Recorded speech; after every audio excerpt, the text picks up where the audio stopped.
আলুর পরোটা খেতে তো সবাই ভালোবাসে, কিন্তু সকাল সকাল আটা মাখা, আলু সেদ্ধ করে স্টাফিং ভরা, তার উপর আবার পরোটা ফেটে যাওয়ার ভয় খুবই ঝঞ্ঝাটের মনে হয়। তাই আজকে আমি আটা মাখা, বেলা আর পুর বলার ঝামেলা ছাড়াই খুবই টেস্টি একটা আলুর পরোটা রেসিপি আপনাদের সাথে শেয়ার করব। তাহলে আজকের এই রেসিপি শুরু করার আগে সকলকে ওয়েলকাম ফ্লেভার উইথ অর্পিতার চ্যানেলে। আর আজকের এই টেস্টি আলুর পরোটা বানানোর জন্য খালি আমাদের 10 মিনিট সময় লাগবে।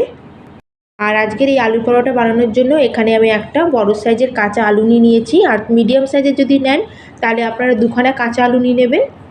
আর আলুটাকে ভালো করে আমি জল দিয়ে ধুয়ে খোসা ছাড়িয়ে আলুটাকে গ্রেট করে নেব। আর এখানে দেখুন বন্ধুরা, আলুটাকে আমি গ্রেট করে নিয়েছি। আপনারা ছোটো হোলওয়ালা গ্রেটার হোক বা বড় হোলওয়ালা গ্রেটার, আপনাদের চয়েস অনুযায়ী আপনারা গ্রেট করে নিতে পারেন। আর আলুর মধ্যে যে স্টার্চটা আছে সেটাকে বার করার জন্য এখানে আমি কিছুটা পরিমাণে জল দিয়ে 2 থেকে 3 বার এটাকে ধুয়ে নেব, যাতে আলুর মধ্যে যেটুকুনি স্টার্চ আছে সেটা ভালো মতো বেরিয়ে যায়।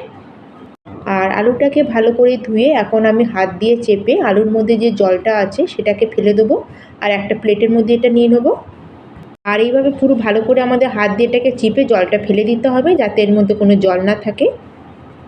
আর এখানে দেখুন বন্ধুরা, আলুটাকে আমি পুরো জল চিপে একদম বার করে নিয়েছি। আর এখন এখানে একটা মিক্সিং বল নিয়ে নেবো আর এর মধ্যে আমাদের যে গ্রেট করে রাখা পুরো আলুটাকে নিয়ে নেবো। আর এখন আমি এর মধ্যে অ্যাড করে দেবো কিছুটা পরিমাণে মিহি করে কুচানো পেঁয়াজ। আর পেঁয়াজটা অ্যাড করার পরে এখন আমি এর মধ্যে অ্যাড করে দিচ্ছি 2-3 খানা মিহি করে কুচানো কাঁচা লঙ্কা। আর তার সাথে এখানে স্বাদ অনুযায়ী আমি নুনটা অ্যাড করে দিলাম। আর এবার এর মধ্যে অ্যাড করে দিচ্ছি আমি 1/2 চামচ মতো গোটা জিরে।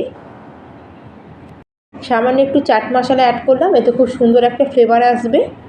আর এখন এর মধ্যে অ্যাড করে দিলাম কিছুটা পরিমাণে কাশ্মীরি লঙ্কা পাউডার, সুন্দর একটা কালারের জন্য। আর এখানে 1/2 চামচ মতো অ্যাড করে দিলাম আমি হলুদ গুঁড়ো। আর হলুদ দেওয়াটা এখানে অপশনাল, আপনারা চাইলে দিতেও পারেন বা নাও দিতে পারেন। আর এখন আমরা যেসব মশলা অ্যাড করেছি সব কিছুকে ভালো করে গ্রেট করে রাখা আলুর মধ্যে মিক্স করে নেব, যাতে এর মধ্যে যে নুন, লঙ্কা, হলুদ আমরা ইউজ করেছি সেটা যাতে ভালো করে আলু আর পেঁয়াজের মধ্যে মিক্স হয়ে যায়। আর তার সাথে এখানে আলুর পরোটার জন্য খুবই ভালো একটা মিক্সার রেডি হয়ে যায়। আর এটাকে মিক্স করা হয়ে গেলে আমাদের এখন 10 মিনিট এটাকে রেস্টে রাখতে হবে। আর রেস্টে রাখলে কি হবে, এখানে যে আমরা নুন দিয়েছি এতে আলু থেকে পুরো জলটা বেরিয়ে আসবে। আর তার সাথে এটা পরিমাণও কমে যাবে আর জলটাও বেরিয়ে আসবে। আর এখন এটাকে আমি কভার করে এটাকে 10 মিনিটের জন্য সাইডে রেখে দেবো। আর এই রেসিপিটা এতটাই ইজি যে যারা রান্না করতেও পারে না বা আলুর পরোটাও তৈরি করতে পারে না, তারাও কিন্তু খুবই ইজিলি এইটা বানিয়ে নিতে পারবে। আর এখানে দেখুন বন্ধুরা, আমাদের যে মিক্সারটা ছিল তার থেকে কিছুটা পরিমাণে আলু জল ছেড়ে দিয়েছে। আর তার সাথে দেখুন বন্ধুরা, আলুর কোয়ান্টিটিটাও এখানে অনেকটা কমে গেছে, কারণ আমরা যে আলুর মধ্যে এখানে যে নুনটা অ্যাড করেছিলাম সেজন্য কিন্তু আলু অনেকটা পরিমাণে জল ছেড়ে দেয়। আর এখন আমি এর মধ্যে অ্যাড করে দেবো 1 কাপ ভরে আটা। আর আপনারা চাইলে আটার পরিবর্তে এখানে ময়দাও ব্যবহার করতে পারেন। আজকে যেহেতু আমি একটু হেলদিভাবে বানাচ্ছি সেজন্য এটাকে আমি আটা দিয়ে বানাবো। আর এখন আমি সব কিছুকে খুব ভালো করে আটার মধ্যে মিশিয়ে নেব। আর আটাটাকে সব কিছুর সাথে ভালো করে মিক্স করে এখন আমি এর মধ্যে অ্যাড করে দেবো জল, যাতে এখানে আমাদের যে মিক্সচারটা আছে সেটা খুব ভালো মতো রেডি হয়ে যায়। আর যেই কাপের আমি এখানে 1 কাপ আটা নিয়েছিলাম, প্রথমে আমি এই কাপ মেপেই 1 কাপ জল নিয়ে নিয়েছি। আর এখন আমরা অল্প অল্প করে জল অ্যাড করব আর আমাদের এখানে মিক্সচারটা রেডি করে নেব। আর একবারে কিন্তু জল অ্যাড করবেন না, অল্প অল্প করেই জল অ্যাড করব। আর আমাদের এখানে একটা সুন্দর লিকুইড ব্যাটার রেডি করে নিতে হবে। আর আমাদের আজকের এই রেসিপিটা বানালে না আমাদের কোনো আটা মাখার ঝঞ্ঝট থাকবে না আটা বেলার। আর তার সাথে কোনো রকম আলু সেদ্ধ করারও ঝামেলা নেই, কাঁচা আলু থাকলেই আপনারা ফটাফট এই রেসিপিটা বানিয়ে নিতে পারবেন।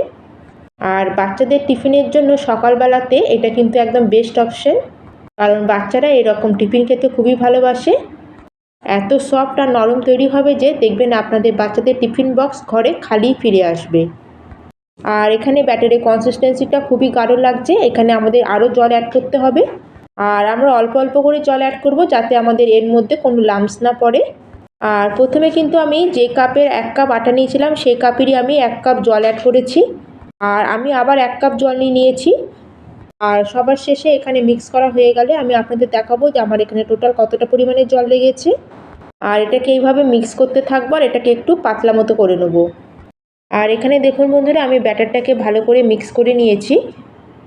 আর আলুর পরোটাটাকে আরেকটু টেস্টফুল বানানোর জন্য এখানে আমি অ্যাড করে দিচ্ছি 2 চামচ মতো সুজি, আর তার সাথে অ্যাড করে দিচ্ছি 2 চামচ মতো বেসন।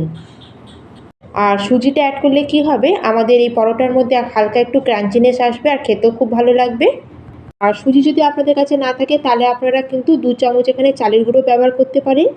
আর সুজি আর বেসন অ্যাড করলে আমাদের পরোটার টেক্সচারটাও পাল্টে যায় আর তার সাথে টেস্টটাও একদম ডবল হয়ে যায়। আর আপনাদের কাছে যদি থাকে তাহলে আপনারা এটা অ্যাড করবেন, নাহলে শুধু আপনারা আটা দিয়েও এটা বানিয়ে নিতে পারেন। আর এখানে দেখুন বন্ধুরা, ব্যাটারের কনসিস্টেন্সিটা একদম পারফেক্ট আছে, না বেশি গাঢ় না বেশি পাতলা। আর এখন আমি এর মধ্যে অ্যাড করে দিচ্ছি কিছুটা পরিমাণে কাসুরি মেথি, আর তার সাথে এখানে অ্যাড করে দিচ্ছি কিছুটা পরিমাণে কুচানো ধনেপাতা।